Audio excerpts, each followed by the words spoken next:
और उसके पश्चात उसकी जो उपाधि है वो अगर प्रधान हो। मगर इस पर एक प्रश्न, और एक प्रश्न ये है कि जो उपाधि है, जो उपादान है, उसके साथ ब्रह्म का संवलन कैसे हो?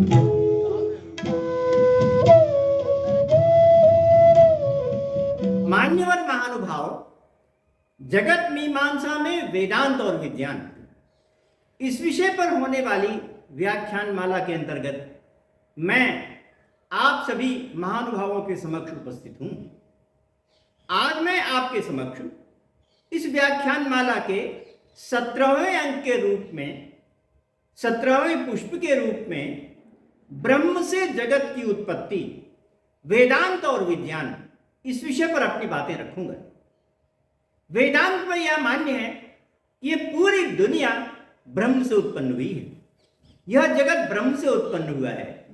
इसके लिए ब्रह्म सूत्र में शुरू में ही सूत्र भी है, उसमें कहा है कि जन्माद्यस्य यतः, अर्थ है जन्मादि अस्य यतः, इसका जन्म इत्यादि, माने जन्म, स्थिति, मरण, ये तीनों, यतः माने जिसके द्वारा होते हैं वह ही ब्रह्म है। ये ब्रह्म का वर्णन किया है, ब्रह्म के स्वरूप का वर्णन किया है। ब्रह्म को हम कैसे जाने समझें, तो ये वर्णन किया गया है। तो यहां पर यतः के संबंध में आदि शंकराचार्य ने कहा कि यतः इति कारण निर्देश, यतः से कारण का निर्देश किया गया है, अर्थात जिस कारण से यह संपूर्ण जगत उत्पन्न होता है वह ही ब्रह्म है। तो यहां पर जो ब्रह्म है वह जगत का कारण सिद्ध होता है। अब यहां पर ब्रह्म जगत का कौन सा कारण है?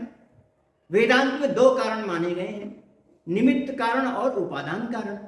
इसमें से कौन सा कारण है, इसके संबंध में वेदांत के विद्वानों ने बताया कि ब्रह्म स्वप्रधानतया निमित्तम स्वोपाधि प्रधानतया उपादानम च भवति, अर्थात स्व खुद के रूप में, जैसा उससे स्वरूप है उसके रूप में वह निमित्त होता है, और उसके पश्चात उसकी जो उपाधि है वो अगर प्रधान हो, उपाधि के प्रधान के रूप में वह उपादान होता है। तो स्व प्रधानतया निमित्त होता है और स्वोपाधि प्रधानतया उपादान होता है। इसके लिए वेदांत के समक्ष एक बहुत बढ़िया उदाहरण आया, जिससे लूता अर्थात मकड़ी का उदाहरण। मकड़ी के संदर्भ में कहा गया कि जो मकड़ी है वह चेतना वाली है, चेतना उसमें है, तो उसके शक्ति से, उसके सामर्थ्य से वह जाला उत्पन्न करती है, और उसके लिए सामग्री कहां से लाती है? वो उसकी जो अंदर का जो है उससे वह आता है। तो वह अंदर का जो रस इत्यादि है उससे वह लूता बनाती है, तो वो जो रस इत्यादि है वो उपादान है। तो इस प्रकार से जाला बनाने के लिए वह मकड़ी निमित्त भी होती है और उपादान भी होती है। ठीक इसी प्रकार से यहाँ पर भी है, यहाँ पर भी दोनों बातें हैं, वह निमित्त भी होता है और उपादान भी होता है। आदि शंकराचार्य ने यह बताया कि ये जो बात ब्रह्मसूत्र में कही गई है और जो वेदांत में सर्वत्र मान्य है उसकी उपनिषदों में भी चर्चा की गई है। उसमें कहा है कि यतो वा इमानि भूतानि जायन्ते येन जातानि जीवन्ति यत् प्रयन्ति अभिसंविशन्ति, अर्थात कि समूची दुनिया जिससे उत्पन्न होती है और जिसके माध्यम से, जिसकी शक्ति से वो स्थित होती है, और जिसके कारण वह अंत में प्रलय को प्राप्त होती है, वही है अंतिम ब्रह्म, वही है अंतिम चेतना चिन्मात्र, वह है। ऐसा उपनिषदों में भी कहा है, और इस उपनिषद की बात को लेकर वेदांत सूत्र में कहा, और उसकी व्याख्या में आद्य शंकराचार्य ने इस प्रकार कहा, और आगे के बहुत से व्याख्याकारों ने इसकी ऐसी व्याख्या की। मगर इस पर एक प्रश्न, और एक प्रश्न यह है कि जो उपाधि है, जो उपादान है, उसके साथ ब्रह्म का संवलन कैसे हुआ? ब्रह्म का संवलन किस प्रकार हुआ? ब्रह्म के साथ उपाधि का जो संवलन है, अथवा उस उपाधि में जो उत्पाद्यता है, ब्रह्म तो उत्पन्न करने वाला है और वो उत्पन्न होने वाला है, तो उस उपाधि में जो उत्पाद्यता है वह ब्रह्म के साथ संपर्क कैसे हुआ, ये प्रश्न होता है।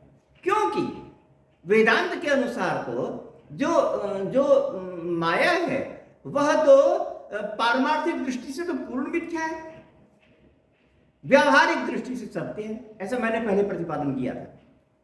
मैंने बताया था कि परमार्थ की दृष्टि से यह जगत मिथ्या है, व्यवहार की दृष्टि से जिसमें हम आप लोग रहते हैं, जिसमें हमारा और आपका जीवन होता है, उस दृष्टि से तो पूरी दुनिया पूर्ण सत्य है, यह बात वेदांत के विद्वान भी मानते हैं। परंतु परमार्थ की दृष्टि से उसको मिथ्या मानते हैं, व्यवहार की दृष्टि से मिथ्या नहीं, अनिर्वचनीय मानते हैं। तो यहां पर तो ब्रह्म की दृष्टि से बात चल रही है, यहां पर व्यवहार की दृष्टि से नहीं, ब्रह्म का सम्मिलन हुआ उपाधि के साथ, ब्रह्म की दृष्टि से बात चल रही है। तो जब ब्रह्म की दृष्टि से बात चल रही तब तो पूर्णतः मिथ्या है। मिथ्या का मतलब वह वस्तुता है नहीं, पूर्णता वह नहीं है, अनिर्वचनीय नहीं। ब्रह्म की दृष्टि से तो पूर्णतः मिथ्या है। जब पूर्णतः मिथ्या है तो सम्मिलन किस प्रकार हुआ, अथवा उसमें उत्पाद्यता किस प्रकार बनी, किस प्रकार से उसने अपनी शक्ति को उसमें आधान किया, इत्यादि बहुत से प्रश्न उपस्थित होते हैं। बहुत बड़ा प्रश्न है ये, मामूली प्रश्न नहीं है। क्योंकि ब्रह्म की दृष्टि से अगर मिथ्या है तो नहीं होना चाहिए, हमारी दृष्टि से व्यावहारिक है, परंतु ब्रह्म की दृष्टि से तो मिथ्या है। इसका उत्तर वेदांत के विद्वान देते हैं कि वास्तव में तो वो उपाधि अथवा माया अथवा अविद्या भी अनादि है। जिस प्रकार से ब्रह्म अनादि है उसी प्रकार से वह जो माया है वो भी अनादि है। पंचदशी का एक बहुत बढ़िया श्लोक है, जीवेशौ च विशुद्धा चित् तथा जीवेशयो भेदा अविद्या तच्चित और योग षडस्माकम अनादय। अविद्या उसमें आया, ये 6 चीजें, उसमें से एक अविद्या है। तो उन 6 चीजों में से जो एक अविद्या अथवा माया है वह अस्माकम अनादय, हमारे लिए वह अनादि है। तो जब अनादि है तो संपर्क है ही, जिस प्रकार से ब्रह्म है उसी प्रकार से वह भी है, संपर्क है, संवलन हो सकता है। ऐसी बात उसमें कही गई। तो इस पर अनेक प्रकार के प्रश्न उठते हैं, परंतु इसके साथ साथ ये कहा जाता है कि अनादि है परंतु शांत है। शांत का मतलब वह उसका अंत होने वाला है। अब हमको दुनिया में ऐसा उदाहरण नहीं मिलता जो कि अनादि हो और शांत भी। बड़ी विलक्षण धारणा है, वेदांत की ऐसी अद्वितीय विलक्षण धारणा है जिसका उदाहरण कहीं भी नहीं मिलता है। वेदांत ने बहुत खोजने पर बहुत सी चीजों के लिए उदाहरण प्रस्तुत किए, परंतु इसका उदाहरण प्राप्त नहीं होता है। तो इसका उदाहरण ऐसा प्राप्त नहीं होता। देखते हैं कि जो शादी होती है वह शांत होती है, जो अनादि होती है वह अनंत भी होती है। जितनी अनादि वस्तुओं की कल्पना की है आकाश काल इत्यादि की, वो अनंत भी है। ऐसी स्थिति भाव पदार्थ में आती ही नहीं कि वो अनादि हो परंतु शांत हो। भाव पदार्थ में ऐसी स्थिति नहीं आती। बहुत ढूंढने पर वेदांत के लोग अनादि और शांत होने का एक उदाहरण ढूंढते हैं, कहते हैं प्रागभाव है। प्रागभाव अनादि था परंतु शांत हो गया। प्रागभाव को अनादि और शांत की बात बताते हैं। परंतु एक तो बात यह कि वो अभाव है, हम तो भाव की बात कर रहे हैं, हम तो भाव की बात कह रहे हैं। भाव में ऐसी कौन सी चीज है जो कि अनादि हो और शांत भी हो? ऐसी तो कोई चीज उपलब्धि नहीं होती। अभाव में जाके आप उदाहरण खोज निकालते हैं। और दूसरी बात ये कि प्रागभाव इत्यादि की बात को आप मानते हैं कि नहीं? क्योंकि न्याय शास्त्र ने जो अभाव माना उसको तो वेदांत के विद्वान उस रूप में नहीं मानते, तो अभाव भी नहीं होता। इस प्रकार से हम ये कह सकते हैं यहां पर कि वेदांत की दृष्टि से ऐसा कोई उदाहरण नहीं बन पाता जिससे कि अनादि होकर शांत हो। तो ये विलक्षण है अपने आप में, ये जो माया और उपाधि की अनादि होना और शांत होना अपने आप में यह विलक्षण है। अद्वैत वेदांत के विद्वानों ने इस बात को सिद्ध करने के लिए अन्य बहुत से जितने भी तरह के उदाहरण प्रस्तुत हो सकते हैं उनको आपके समक्ष रखा है। एक उदाहरण आद्य शंकराचार्य ने दिया, अन्य उदाहरण भी दिया। उन्होंने कहा कि जैसे गोबर से बिच्छू उत्पन्न हो जाता है उसी प्रकार से यहां पर ब्रह्मसूत्र के शांकर भाष्य में ये उदाहरण है। तो गोबर से बिच्छू उत्पन्न होता है। हमारे यहां हजारों वर्षों से धारणा थी कि गोमया दृष्टि को जाएगा, और इसके लिए सूत्र बनाया, पाणिनि ने सूत्र बनाया, जनिकर्तुम प्रकृति।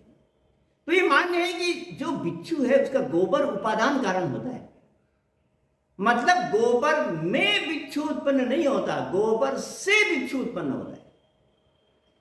अर्थात गोबर के जो जड़ अंश है ना, गोबर के जो जड़ अंश हैं पृथ्वी और जल वाले, उन जड़ अंश ही कुछ समय थोड़ी सी गर्मी को पाकर के बिच्छू बन जाते हैं, बिच्छू का अंडा बन जाता है, उसके बाद बिच्छू बन जाता है। ऐसी धारणा थी, गोबर से ही बिच्छू उत्पन्न हो जाता है, ऐसी धारणा थी।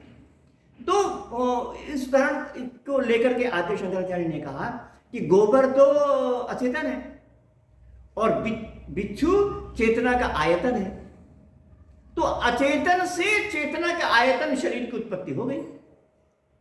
तो इससे ऐसा हो सकता है कि विलक्षण से विलक्षण की उत्पत्ति हो जाए, जिसमें ऐसा नहीं है उससे उत्पत्ति हो जाए। तो ब्रह्म तो एकदम चेतन है, उससे अचेतन माया की उत्पत्ति कैसे हुई? चेतन से अचेतन माया की उत्पत्ति कैसे हुई? जैसे अचेतन गोबर से चेतन बिच्छू उत्पन्न होता है। मतलब यहां पर भी वो भिन्नता है आपस में। वहां पर कहा गया कि चेतन से अचेतन की उत्पत्ति, और उदाहरण में कहा गया कि अचेतन से चेतन की उत्पत्ति। वहां कहा गया कि चेतन से अचेतन की उत्पत्ति उसी प्रकार होती है जैसे अचेतन गोबर से चेतन बिच्छू की उत्पत्ति होती है। यह उदाहरण दिया गया। अब ये उदाहरण आजकल के भौतिक विज्ञान में तो घटता नहीं है। भौतिक विज्ञान नहीं मानता है ऐसा कि गोबर के जो पार्थिव या जलीय अंश है और थोड़ी थोड़ी ऊष्मा है उससे बिच्छू उत्पन्न हो जाता है, कोई नहीं मानता है ऐसा। आधुनिक विज्ञान का कहना है कि अगर गोबर को उबाल के रख दिया जाए, अर्थात उसमें जो छोटे छोटे कीट है ना बैक्टीरिया वाले, उनको भी अगर नष्ट हो जाए उबालने के पश्चात, तो कभी बिच्छू उत्पन्न नहीं होगा। गोबर में वो अति सूक्ष्म कीटाणु उसके होते हैं, उससे ही होता है, गोबर से कभी नहीं होता है।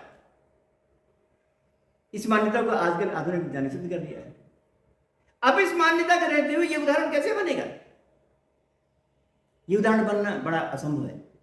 तो इस प्रकार से मैं आज आपके समक्ष लघु व्याख्यान में यह प्रस्तुत करना चाह रहा था कि वेदांत में जो इस प्रकार के उदाहरण दिए गए हैं उनका पुनरीक्षण करना जरूरी हो गया है। एक तो यह बात कि उससे उसकी उत्पत्ति होती है, दूसरी बात कि उसको अनादि मानना। एक तरफ हम कहते हैं कि संवलन से वह जगत की उत्पत्ति होती है, और दूसरे ओर उसको अनादि मानते हैं। तो इनका समन्वय, आजकल के जो उदाहरण है उनके साथ उसकी स्थापना, समावेश इत्यादि रूप में अब आवश्यकता है कि इसको पुनः अन्य प्रकार से व्याख्या की जाए। व्याख्या करने के में हम आह्वान करते हैं उन सबका जो इसमें लगे हुए हैं, और बड़े ही सूक्ष्म, उच्च और सलाहकारी और प्रेमपूर्ण धारणा के साथ वस्तुनिष्ठ रूप से हम विचार करना चाहते हैं कि इसमें अब कौन सा उदाहरण हो सकता है, और ये उदाहरण है तो उसकी संगति कैसे हो सकती है, इत्यादि बातों पर हम यहाँ पर विचार कर सकते हैं। जो भी रिसर्च स्कॉलर्स हैं वो सभी, और ये इनके समक्ष हम अपने मैटर को प्रस्तुत करना चाहते हैं कि आज नई बातें आई हैं उस आप कैसे सोचेंगे। पुरानी बातों को तो सब लोग दोहरा रहे हैं, परंतु जो नई चीजें आई हैं उनके साथ आप कैसे संगति बिठाएंगे? जो बिठाना बहुत जरूरी है, क्योंकि आधुनिक विज्ञान के साथ हट करके आप अपनी बातों को केवल रखे रहें वैसा नहीं चलेगा। जितनी भी बात आप कहते हैं उसमें जो बातें, जो उदाहरण आप भौतिक विज्ञान का प्रस्तुत करते हैं, उनकी प्रस्तुति उनके अनुरूप होनी चाहिए जैसी व्याख्या आजकल होती है। इसलिए एक चैलेंज है कि हम उनकी समन्वय किस प्रकार कर पाएं। तो ये मैंने कहा कि यहाँ पर जो बातें कही गई हैं उसको हम किस प्रकार प्रस्तुत कर सकते हैं, इस पर हमको ये एक विचारोत्तेजक व्याख्यान है यह, और आप सब लोगों का आह्वान करता है कि उन सब पर हम लोग विचार करें। हम लोग श्रद्धा रखते हैं, उन पर भक्ति रखते हैं, परंतु उसके साथ उन पर विचार भी करें ताकि हमारा जो रिसर्च है वो आगे बढ़ सके, ज्ञान की जो सीमा नहीं है वो आगे बढ़ सके। आपने मेरी बात को बहुत ध्यानपूर्वक सुना, इसलिए आपको बहुत बहुत धन्यवाद।